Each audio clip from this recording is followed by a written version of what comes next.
The expressed views of the guests on this podcast are theirs alone and not necessarily endorsed by the host, TWBC, or any associated sponsor. Conversations that are robust yet balanced, on point and to the point. You are listening to the talk of tournament water skiing. This is the TWBC podcast. And now, here's your host, Tony Lightfoot. Well, greetings one and all, and welcome to the TWBC podcast. My name's Tony Lightfoot once again, thanking you for your continued support. Now, one of the best female skiers to arise out of South America is joining us here for this episode of TWBC podcast. She's definitely been making a name for herself in tournament water ski jumping, and also has been doing the rounds a little bit in the officiating realm. We'll talk about that in a few moments, but first of all, let's welcome Valentina Gonzalez. How are you doing? Hey, Tony. Thank you for having me. I'm doing good, ready for the next tournament.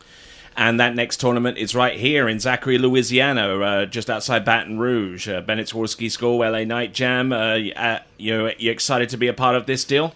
Yeah, it's pretty exciting. I actually came here, I would say 10 years ago to watch LA Night Jam back years ago, and I didn't ski, I just watched that time, and now I'm back here, and this time skiing, so it's really exciting. Who would remind me about the time that you were actually on the shore watching it? Who was jumping around about that time? Who was inspiring you to get out there and do the same? Well, of course, the greatest of all times, Freddy Krueger, was here, still here. And he's still here. Then I would say I remember the Mirandas were here, Tom Asher, Damien Sharman, great jumpers, great people that inspired me to be here one day, and I'm finally here and part of the Pro Tour. You seem to be drawing a lot of inspiration from the male skiers. What about the female skiers around about that time? Yeah, I think back when I came here to LA Night Jam, I don't remember if Jacinta was already here or not, but I remember Marian Mathieu, Jutta, Regina, June, Natty, of course Natty, great jumper. Yeah, Berdnikava, yeah. Yeah, great jumpers. Maria from Greece. Maria Vipranetseva, yeah. Yes. Who still jumping to this day. I mean, she got I think she got like a European record or something like that a few months ago in the European Championships, or was it the World Championships? Anyway, I mean, she's still there. She's still jumping. She just doesn't get around to a lot of the tournaments like someone like you or Hannah or anyone else that's jumping in the women's competition. She's still competitive, but I mean, it's interesting to hear who you draw your inspiration from. Yeah, I mean, I feel like in every sport, the sport goes by generations. That was a great generation of jumping that inspired me to jump, inspired me to actually do overall skiing. They were great overall skiers, and now I guess this new generation is here, and we're trying to push the sport and push women's jumping too. All right, then tell us a little bit about yourself and how your family got involved in tournament water skiing.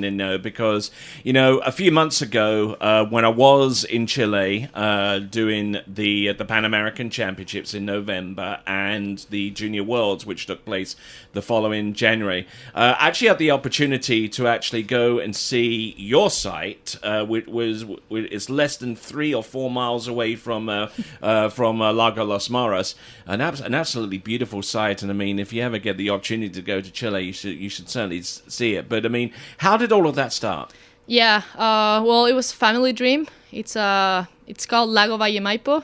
Uh-huh. It's a great place to ski. It's surrounded by mountains, which is like one of my favorite things. Is like being able to ski, see mountains, see like it used to be a winery actually. It used to be a vineyard. A viña, yeah. It used to be a really good winery, and right now it's a ski lake, so it's pretty cool. It was a family dream. It's our lake with the family, the Nassers, George Nasser. Yeah, I know them, yeah. Great skiers, great family, and yeah, as I said, it was a dream, and we've been looking for this place for years and years, and finally in 2016 we committed to it, and we kind of built the lake.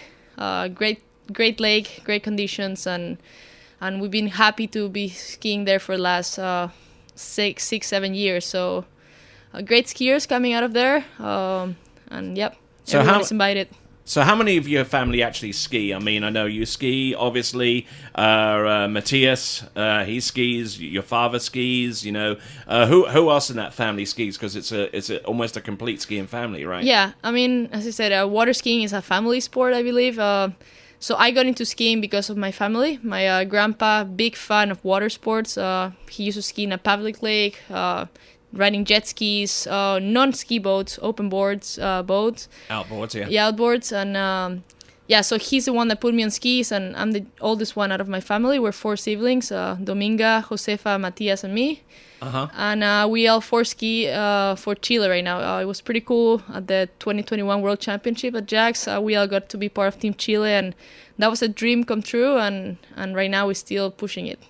Yeah, and Team Chile is certainly pushing it. Out of all the nations in South America and Latin America, Chile seems to be the one that's really progressing and really fighting hard to claim dominance in the world of tournament water skiing right now. Yeah, I think we have probably this is one of the best years for Chilean water skiing. To make a team for Open Worlds or even the Pan Am Games, it's gonna be tough. We have great skiers, but it doesn't come natural. There's a lot of hard work behind it. There's a lot of skiers that train all year round. I can speak for myself. When I was in school, I would go to school in Chile, high school, and then run to the lake, ski, and then go home. And so I'll ski all year round, and I assume all the other kids in the national team, they're all training in the cold weather, in the summer, all year round. Okay, and not only that, but one thing that I found out, I mean, I wish I'd found out about it sooner, is your father is actually heavily involved in triathlon, isn't that right? Yeah, my dad is a great athlete. He loves sports. He was into BMX, marathons. I mean, his best in a marathon is 2 hours and 30 minutes. For someone that knows about times, that's pretty fast. That's pretty darn fast. Yeah, so my dad is... That's actually underneath the qualification time to be in, the Boston or the New York marathons. He did all of those marathons. Oh, he did? He broke a record back home from marathons. And yeah, so he's a great athlete. Now he's into Ironman, triathlon, and he actually went to World Championship last year and got 4th. So it's a great inspiration to wake up every morning with him, waking up probably 3 hours before us, and when we're waking up, he's already done swimming and probably running. So it's a great inspiration, and I think that's why we're lucky to have him and push us in the sport. Yeah, I mean, because he obviously knows what it takes to win, how to stay fit, how to stay in condition. Kind of give us an idea of when you were kind of talent spotted a little bit in Chile. I mean, when was the first year you actually made it onto the Chilean team in the juniors? And I mean, how did it go back then in your first year, I would say? Yeah, my first year on the under-14 team was my first international tournament was the Pan American Championship in Colombia in Medellin in 2008. Wow. I was in part of the under-14 team there, and that was my first tournament. The summer before, it was my first time in the U.S., which I actually came to ski here at Bennett Ski School. Yeah, I remember that, yeah. With the Nasser's family, and yeah, since then I've been part of the Team Chile, under-14, under-17, under-21, and Open right now. Okay, so involved in Team Chile for quite a while. I mean, it's Team Chile seems to be the envy of a lot of programs right now. You know, because not only does Team Chile provide quite a bit of support to its skiers,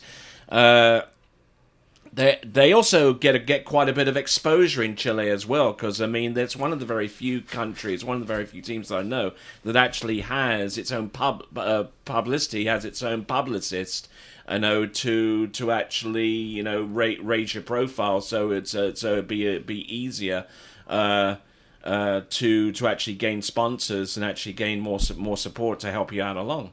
Yeah, for sure. Well, water skiing, even though it's a small sport, in Chile is well known for its athletes. We're a sport that always brings medal at Pan Am Games, South American Games, and even has multiple world champions.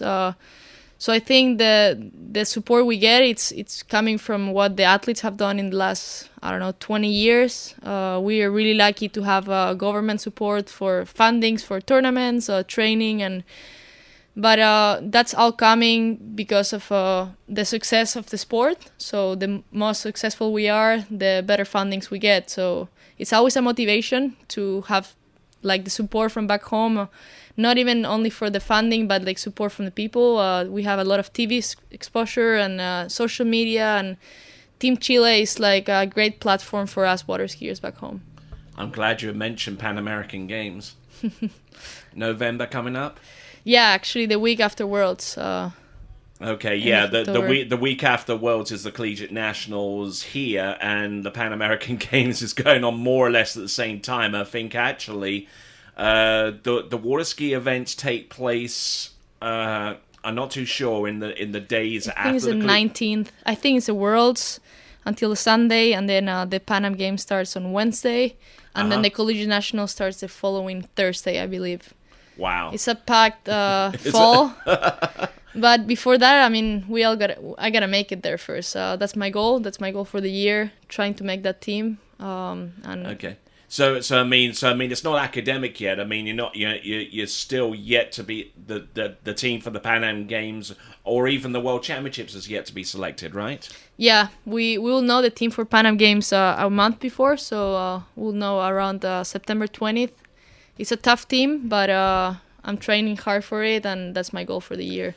Okay, kind of give us an idea of what your day consists of. I mean, in this part of the world, because remind me who you train with in this part of the world. I train with Scott Ellis and Marion Ellis. Oh yeah, you mentioned Marion, one of your original inspirations that you saw here at LA Night Jam. So, kind of give us an idea of what a typical set consists of as you ski up there on Lake Auburndale, I believe it is. Yeah, it's Lake Tennessee in Auburndale. Yes. Yes.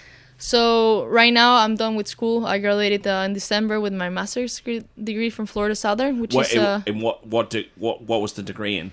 Master's in Business Administration. Oh, nice. Yeah, I actually did my undergrad, and I went to grad school at the same school, Florida Southern. I skied for the team.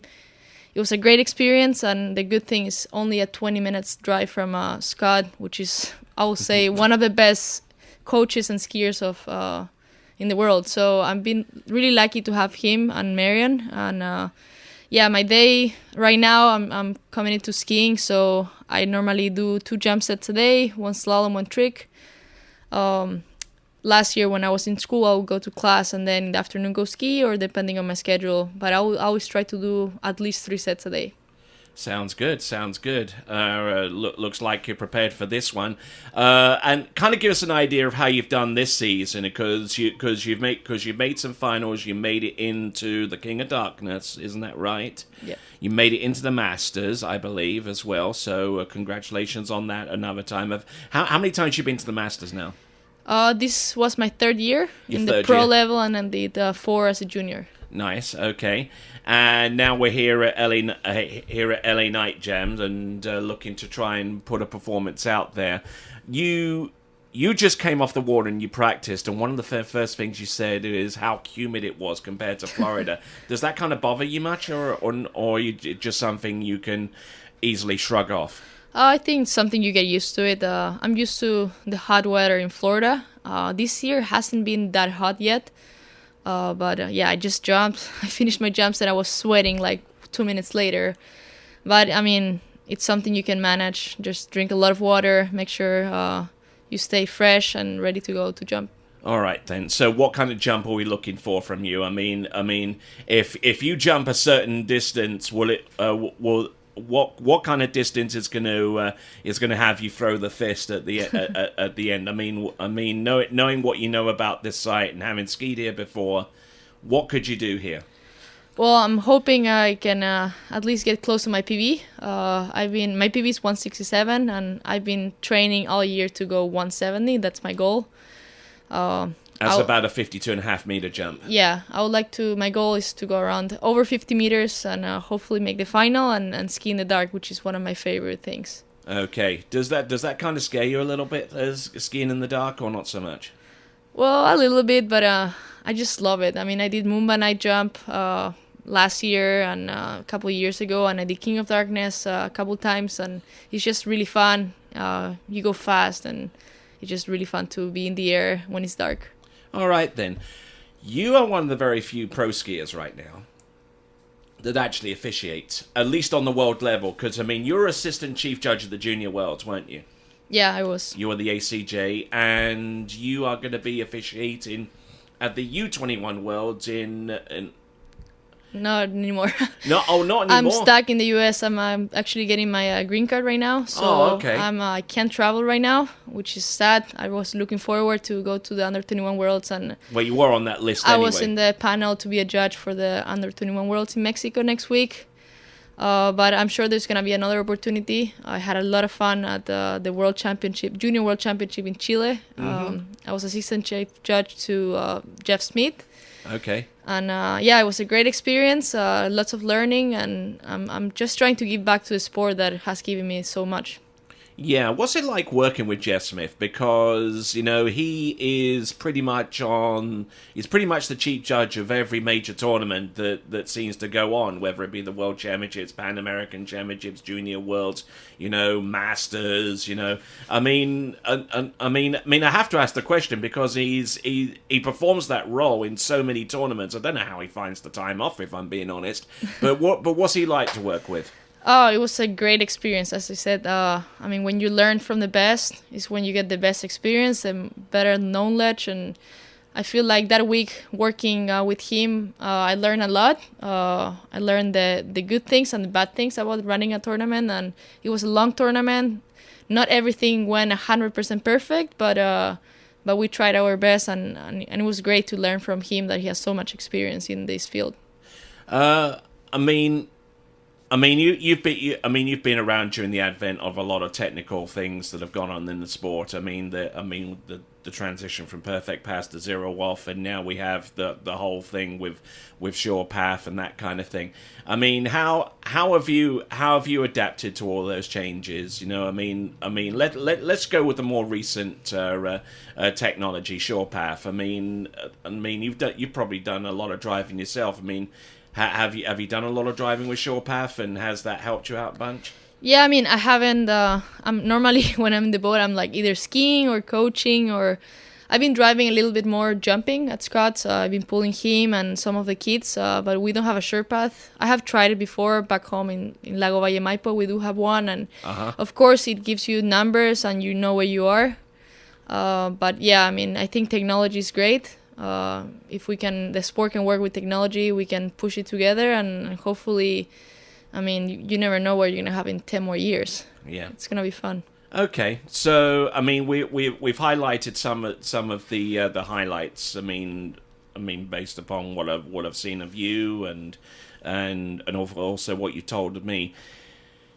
Are there frustrating moments in the sport that makes you feel, you know, a little less happy about where you are? Yeah, I think it's frustration is part of the sport. As you have happy moments, you gotta have bad ones, and from the bad ones is when you learn the most. And I think anything specific. I think for me it's been injuries. I have had a lot of back injuries that keep me out of the water for a couple months, and then the pain comes back, and then you gotta take a couple of days off, and it's dealing with that and dealing with. I think listening to your body is one of the most important parts, and that's frustrating, but it's part of the sport. In any sport that you do, like tennis, soccer, rugby, any sport, like you're gonna have it. As part of frustration when I'm jumping and when you normally get stuck, I was stuck jumping kind of the same distance and then going to tournaments and jumping in 140 or 150 and not consistent. That was frustrating, and now I can finally say I think I'm over that. And you kind of gotten over that hurdle. Yeah, I'm more consistent, and I'm getting into the 160s and almost in every tournament, and that's being fun, and it's a learning process, and I'm happy and I'm enjoying the ride and enjoying the sport. What's been the kind of key to get you over that hurdle? You know, over the frustration of jumping the same distance over and over and over again, and then applying something and saying, "Hey, this has worked. Why haven't I done this one before?" Of course, when you go back and you're like, "Oh my God, why? Like I just found out this, and this helped me so much." It's like, why didn't I do it before? But I think having like what I do a lot is I video myself a lot. I try to watch the videos a couple times, see where I can get better and where I can improve. And that's what I've been doing a lot lately with Scott. He's a great coach, and we are always looking for the details and trying to put it together. I'm really excited if I can finally maybe put it together one of these tournaments. I've been cutting really good. I have the kick, but I just haven't been able to connect both of them. And I'm hoping one of these tournaments I can actually do it, and it will be a happy day. Indeed, indeed. Okay. Is there something that very few people don't know about you? You kind of wish that they did a little bit. I don't know. Mean an unappreciated quality that you have that you kind of wish. You know, I wish some people out there would actually know what I actually go through to be the way that I am. Type deal. Yeah, I don't know. I think I can be a good friend. I don't know. I like to be in the boat. I like to help others. That's kind of my thing. If I can think of one thing, I don't know right now. Yeah, I can do 3 events. I'm not only a jumper.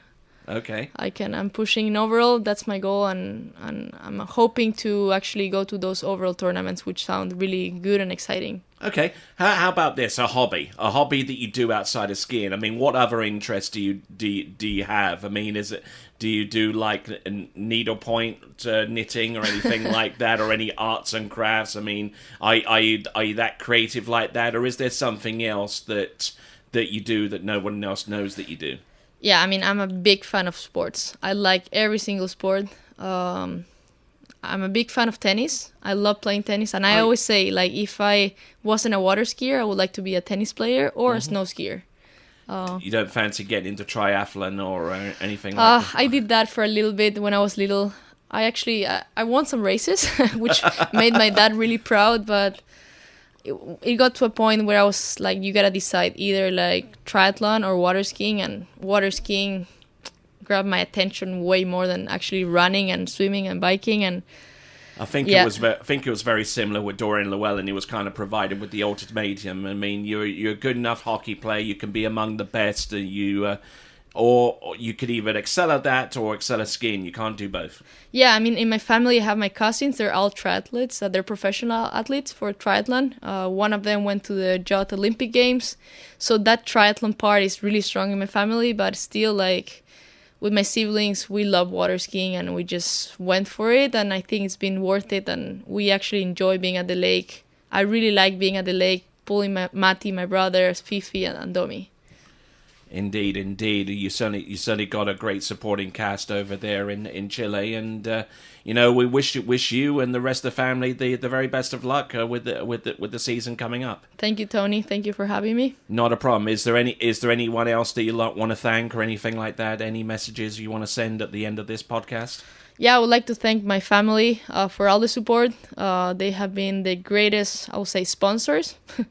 My mom and dad and siblings, grandparents, and also the people back home that have helped me to be where I am. The lake where I ski at, Lago Valle Maipo. If you ever have the chance to be in Chile and you want to have a nice ski set, fresh water, just send us a text and we'll be happy to pull you. We love skiing there and we have a good time. Not a problem. And that was Valentina Gonzalez here on this episode of the TWBC podcast. She'll be one of the featured athletes in LA Night Jam. That's going to be on June the 10th. This episode was recorded on June the 9th. But until the next episode, it is ciao for now. Thank you for listening to the TWBC podcast. Be sure to check out our website at waterskibroadcasting.com. Links to our presence on major social media platforms can be found there, as well as updates to our webcast and this podcast. Duplication or rebroadcasting of this broadcast without written consent of TWBC is prohibited. Subscribe to us on your favorite podcast platform and be sure to join us next time for the next edition of the TWBC podcast.